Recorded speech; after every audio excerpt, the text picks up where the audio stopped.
Hey guys, How you doing, John? how are you? Karen gets stuck in the snow. Somewhere over. Real quick here before, so if I'm going to give you a minute to think of a question, but just want to thank a lot of people here for helping us get here. Obviously, Robert and Jonathan for the support that they showed us from the time that I got here through free agency, and we're excited to finish up this chapter here and move into a new building, and just have a lot of excitement there. As we get back, just the Foxborough Fire Department, these guys all jacked up on top of their trucks and the excitement there. I mean, just look at our parking attendants. I mean, we came back and there's a bunch of snow, and we're worried about starting our cars and getting everything cleaned off, and our cars are cleaned off. And I can't thank those people enough for what they do, our staff, to get our coaches prepared, our coaches to get our players prepared, a training room, just everybody involved with this thing. But obviously the players, I thank them.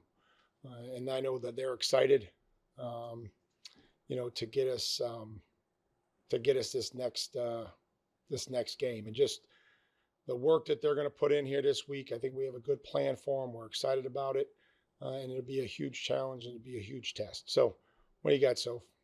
I know on the radio you were asked about Drake and the shoulder injury today. I'm just curious, is that kind of something that's been maybe blown a little bit out of proportion on social media? Probably. And here's what I'm going to start saying about this radio show. This is like the Miranda rights. There's nothing that I can say on there that can be used against me when I come back in here. So going forward, that's what we're going to have to say. Like those are like free interviews. I'm in there. We're doing breakfast shots and, but I think that everybody, and including Drake, is not 100% at this part of the year. And, we'll do everything that we can to help our players be prepared and get ready for this game. Like, what's your week like with the players? What do you want from them, and what's the experience? Well, we have to get healthy. We have to get healthy. Staying the day, I think, helped us get a little bit of rest so we didn't get back late or try to sleep on a plane. We'll get moving around tomorrow. They'll lift and run and work out. Tomorrow do some light football drills. The players will run those. I'll run the conditioning, things like that. And then we'll practice Thursday and Friday. Give an opportunity to, take a day off on Sunday or Saturday, and then travel Sunday. Get some movement in, probably a light movement, back in the weight room before we travel. And then Monday will be like a bonus day, which we've used for coming off of a bye week, to kind of do some drills and some, just some movement. And then Tuesday off, Wednesday, Thursday, Friday. Just try to keep it like a normal week. Mike, I don't know if you've actually even been asked this directly yet, but did Drake hurt his shoulder on Sunday? No, I won't say that anybody hurt anything. Again, this is a sport where there's going to be things that come up, but I don't think that there's we'll talk about whatever status each player has for the game. Once we're required to, we understand that, but, we were able to function offensively, throw the football, run the football. So that's kind of where everybody's at. When does the game plan get installed and presented to the players? I think that's something that happens this week. That's something that happens next week. I think there's a lot of preparation. I think you want to try to avoid doing too much too early, and then also how do you keep their attention next week and focused and locked in. So I think we have a good balance. Coaches have been a good resource. Josh has been a good resource. Obviously, he's coached in these with the extended break. So there's just trying to find that sweet spot of doing enough here, but then also, still having stuff out there that will keep them engaged. Rick, how would you describe what Milton Williams has brought to the program? Well, again, there's a consistency there, and he's a tireless worker. He worked hard. He was here in the off season. I think that makes a difference. And then obviously just the disruption.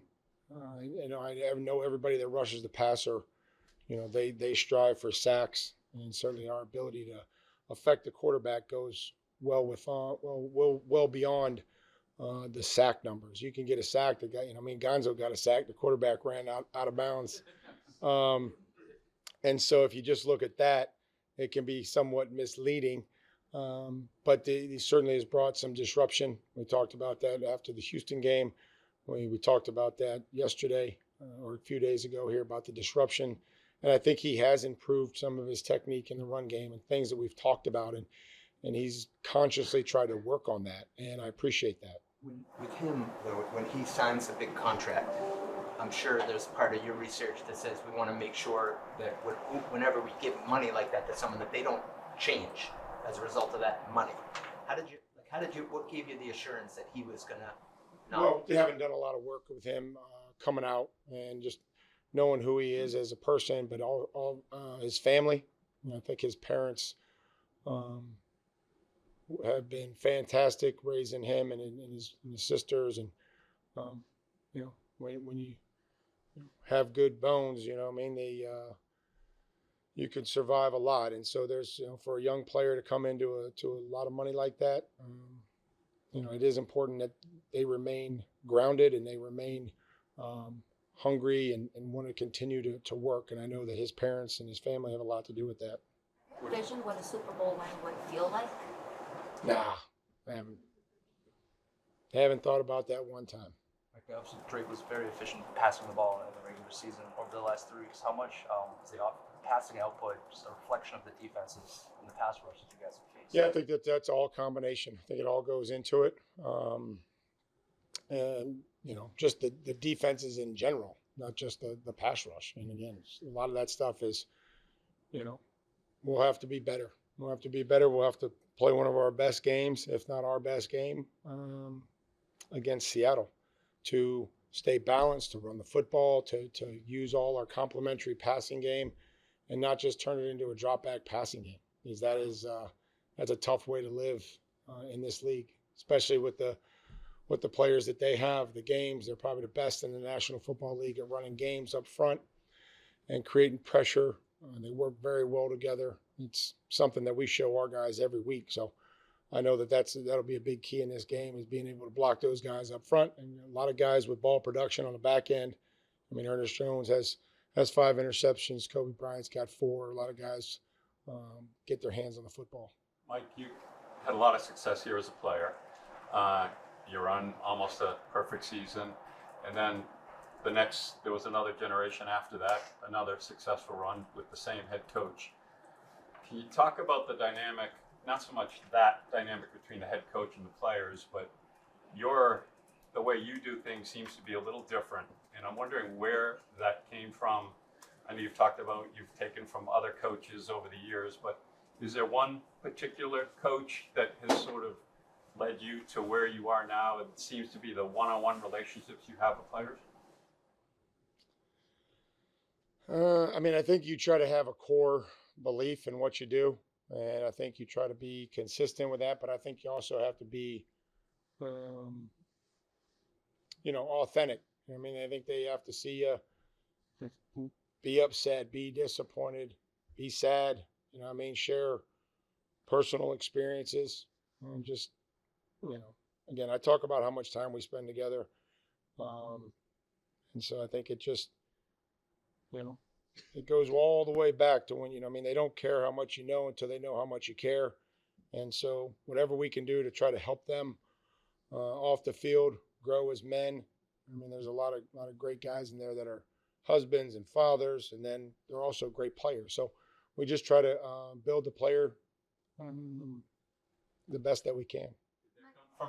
Did that come from anywhere though? Did you see I've that? been a lot of places. I played at Ohio State. I got drafted by the Steelers, a great organization. Came here for 8 years. Went to Kansas City. Had great coaches there. Worked at Ohio State. Worked for Bill O'Brien. Worked in Tennessee. So it's like if you just pay attention and focus. I didn't live my whole life in one place. So that's all I can tell you. I just try to be me. And sometimes that's good enough. Sometimes it's not. But I just have tried to learn from every person, every great coach that I've been around, and try to make it my own style. Like, When you start to prepare for this game and you look at Sam Darnold, he's had a few different stops around the league.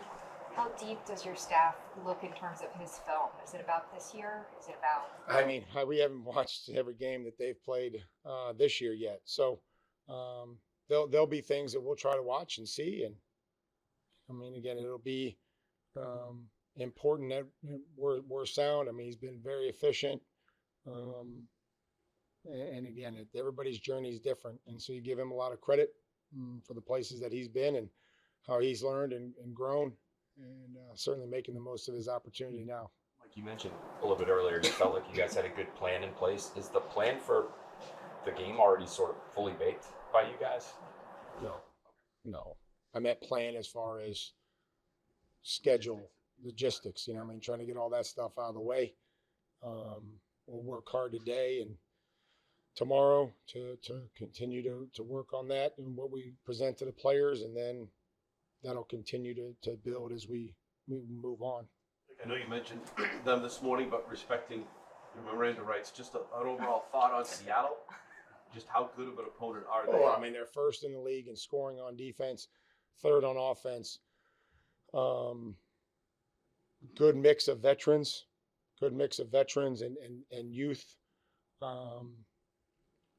And so anytime that you have defenses that are, good at, keeping points down, it makes it real difficult. So they disguise well and they blitz, and sometimes they get pressure with rushing for them, and they got 4 or 5 guys with 6 or 7 sacks each. And offensively, it's a mix of some of the West Coast stuff, it's play action, but then just the scheme and Darnold's ability to operate and function. And not many people slow down JSN. Kenneth Walker is just the speed. He can hit the edge. He's not afraid to cut up. They got an excellent special teams unit. That special teams has won them some football games. That broke it open against Atlanta, 6-6. I think it's tied at halftime. He takes the opening half kickoff or the second half kickoff to the house.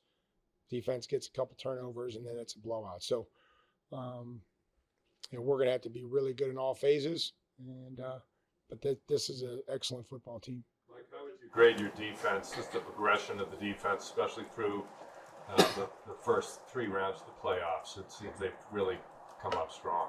Yeah, I'm not much into the grades. It's good enough for us to win. I think I always love the draft grades and the O-line, D-line grades. I'm not much into grades. I'm just into winning. How's the progression, though, of the defense? We have to play better again. We have to play better than we played last week for us to win. So, as guys have come back, and again situationally, and whatever is presented to us, whether that's a short yardage stop or red zone stop, those things will have to continue to improve. The red zone has been better in the playoffs, but I mean, again, that's the only thing that matters. What happens next Sunday. We can't ask you about every individual performance in the game, but what was made of Will Campbell's performance the first 2 weeks of the playoffs? How do you feel like he held up on Sunday? I thought he played better. Against a really good rusher, and we'll need to keep improving, and excited that he has another week to do. How would you define Mike McDonald's defensive scheme? I would say multiple. I'd say multiple. Has the ability to play, post safety zone, play some split safety concepts, then also pressure you. So I think that they've got everything in the bag. It just depends on what they want to use and do. And again, looks like they don't have many busts. They're not guys running free a lot. Have the ability to play man to man. Kind of move the safeties around again, however they want down in the box, and got a lot of good chess pieces that they utilize. Chesney Mutter-esque. Mutter obviously came from that same. Yeah, again, he's got his own flavor, but there's a background, and there's only so many places you can put 11 guys, but they work really well together from an adjustments when teams motion and and shift and do all those things, you don't see a whole lot of panic. Matt Evans, your assistant director of college scouting, if you, any interactions with him, just what's it been like working with him, and if not, just what the college scouting department's doing right now with the Senior Bowl, balancing that as well as this. Yeah, they're in Mobile. You know, I mean, everybody has a job to do. You know, Matt got to know Matt over the course of last year in our first draft together, and appreciate his input and his knowledge, and working with our coaches. But appreciate everybody in that staff and that department. So they went to Dallas, and then they go on to Mobile, and they have their responsibility that they have to focus on, which is player evaluation for the draft. So, you know, we'll need everybody. You know, they'll have to get us caught up whenever we're finished. Coach, going back to Milton Williams, saw him in the tush push on Sunday. How long have you guys had that in the bag? And based on the execution, would you use it again? Well, we'll use anything that can help us. We gain just enough. And again, we practice things throughout the year and try to have it ready to go. But yeah, anybody that can help us out there, Tonga, Milt, anybody that we could use. So hopefully, we can continue to pick up some short yardage situations, how critical that is, especially in the red zone. Mike, how have you kept your personal energy up? You expend a lot on relationships with your family, the players, the media. You engage, you spend a lot of time. How have you kept your 20 games into the season, 23 when you had preseason? I mean, I think you just kind of get caught up in this thing and you do what's necessary. I think you kind of just do what you feel like you need to do when you need to do it. And sometimes you got to trick yourself, and sometimes you got to put on a happy face, and sometimes you got to close the door for 15 minutes and not be happy, and then come out and be Johnny Carson. But it does. The more that I'm around the players, I would say the easier that it gets. They have responded to us. They've done everything we've asked them to do, and so that I think being around the players helps. And again, we got a lot more time to spend together this week, and then the next week in San Francisco. Thanks, guys.